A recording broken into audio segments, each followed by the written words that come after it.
you really are big on open records, public access, transparency. Exactly. Before the word became trendy, you were big on transparency. So tell me what attracted your attention and when about BCWA.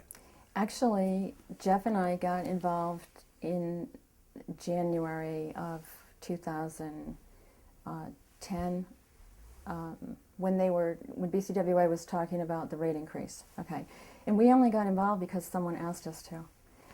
Someone who was familiar with BCWA had had some issues with them in the past about lack of transparency, said to us, okay, you guys have to get involved with this because we need information and we're not going to be able to get it.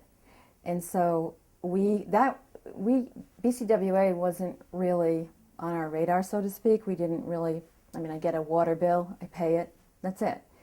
And so this friend mentioned to us that BCWA was looking for this big rate increase, and there was kind of a fear that the public wouldn't really have enough information. And so we asked for some information. And one of the things that we asked for was a draft budget that would sort of give us an indication of what was supporting this big rate request. 12%, it's a lot of money. Seems basic. Seems basic. So you say, and there was to be a hearing, a public hearing. And so we thought, okay, well, we'll get ready for the public hearing. How do you get ready for a public hearing? You need some financial information. So we asked for it. And we asked for this draft budget, and they didn't want to give it to us, even though it had been presented at a public meeting, so it was a public record. So that was one of the first things that we were kind of off and running when that happened. And then did that put up a red flag for you? Just it's the process more than maybe the information. It's if they're like this, putting their hand up, you get a little suspicious. It's both. It becomes both at that point. And so they're required by statute to have an access to public records policy. And so we asked for that, and at first they said they didn't have one. But then as it turned out, they did have one, but it was outdated and non-compliant. You had mentioned the B&E report to Gary, and Gary had talked about how the financial aspects had been watered down, so B&E didn't really audit for the financial aspects. Yet Mrs. Mack came along and said, well, they didn't find fraud. Well, they didn't find fraud because they weren't looking for fraud. It wasn't a forensic audit. So she had really assisted in the watering down of those financial aspects, and then later came along and claimed success in a way because no fraud was found. Well, a similar thing was done with the AG complaints. So we filed the complaints. Now, numerous violations were found, but Mrs. Mack's take on it is, well, the Attorney General didn't take us to court for willful and knowing violations. So, but the Attorney General rarely does that on the first pass. Okay, that's kind of a track record of complaints. And we've had experience with that.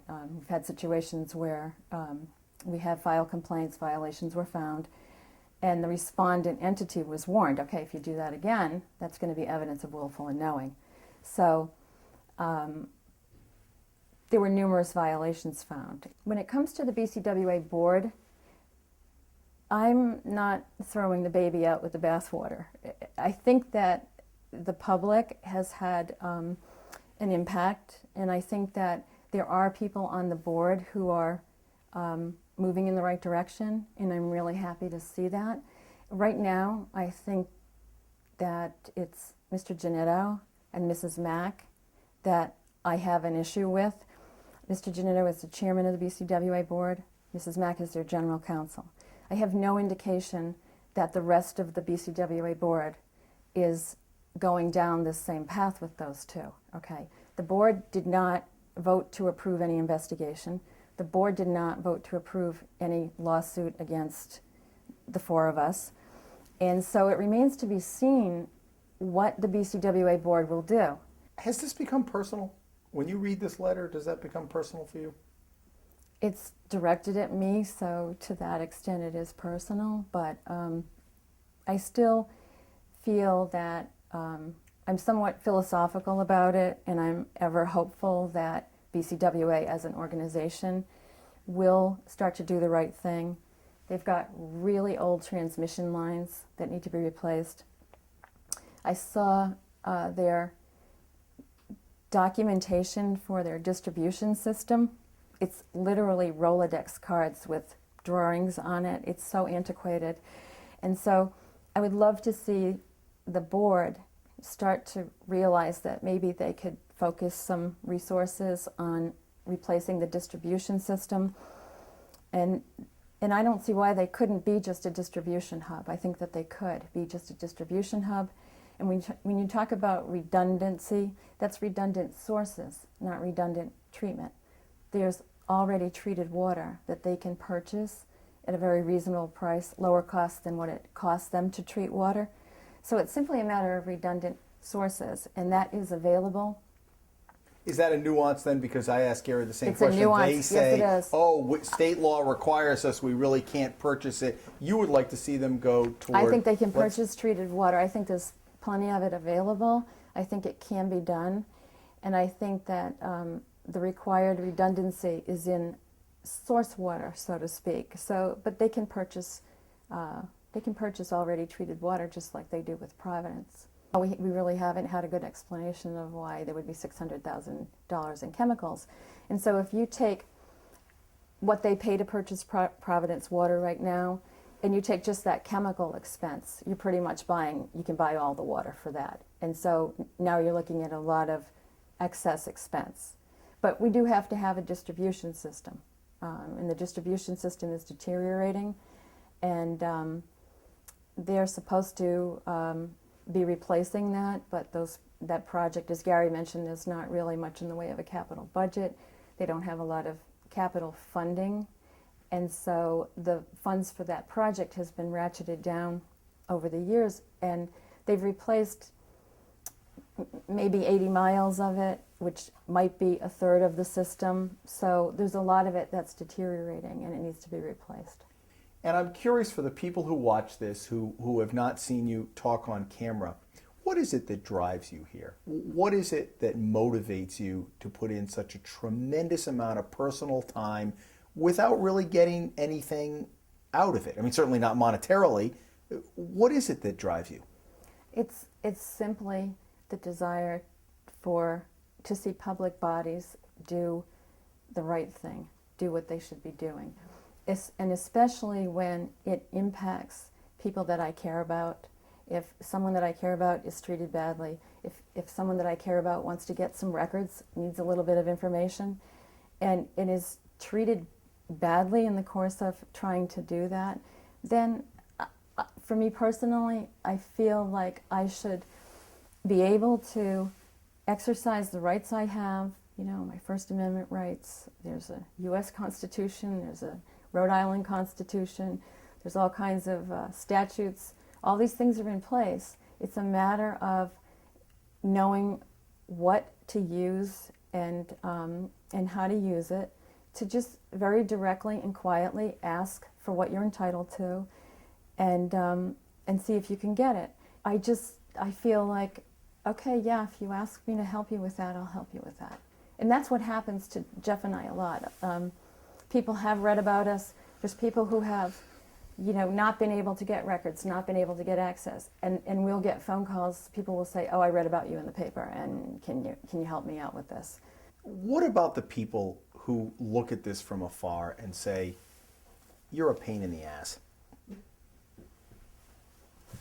Do you hear that at all? Surprisingly, I get nothing but support.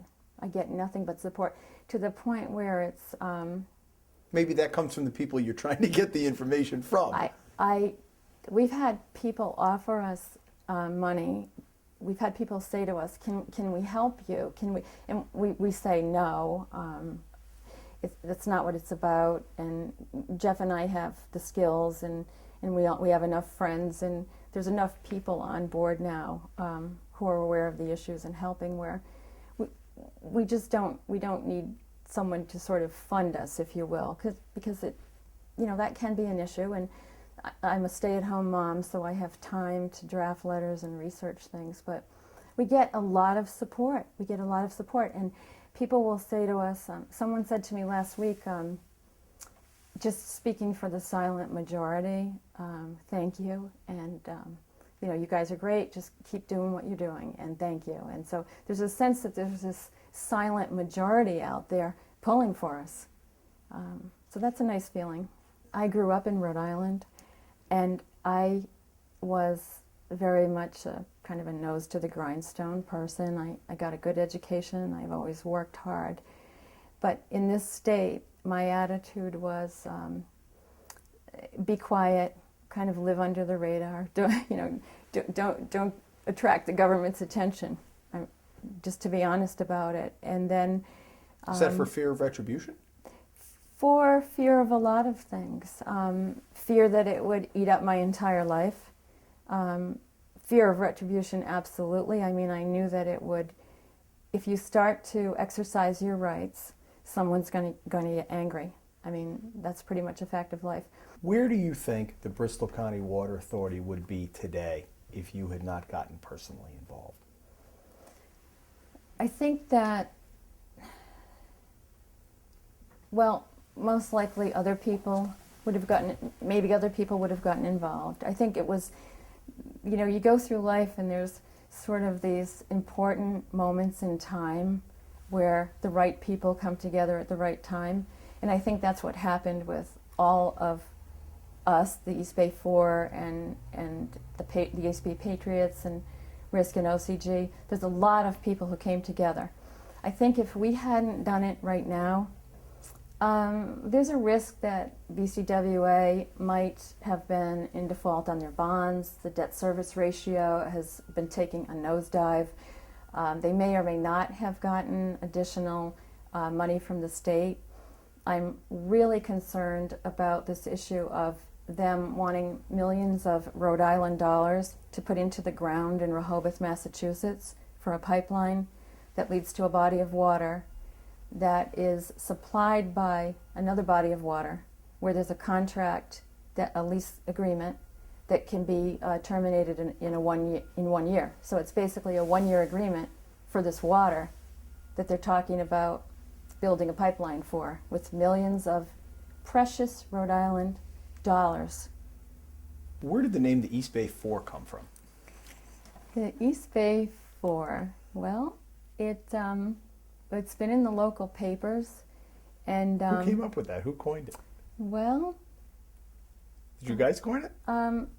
Well, it's been in the paper, Jim, and it's kind of an interesting name, and I think it's easier to identify the group if there's... You don't take umbrage with it. Oh, no, I like it. Okay. Oh, yeah, it's great. Oh, no, I like it. I think that it's kind of like you're the white Black Panthers. Well, I'm happy about it because if not for that title, so to speak, you'd have to say Gary Morris, Marina Peterson, Exactly. Jeff Black, Janice Black, and so that makes it harder to grab onto the important issue if you can't, you know, get your arms around who the players are. So. But they know who the players are with the East Bay Four. Yeah.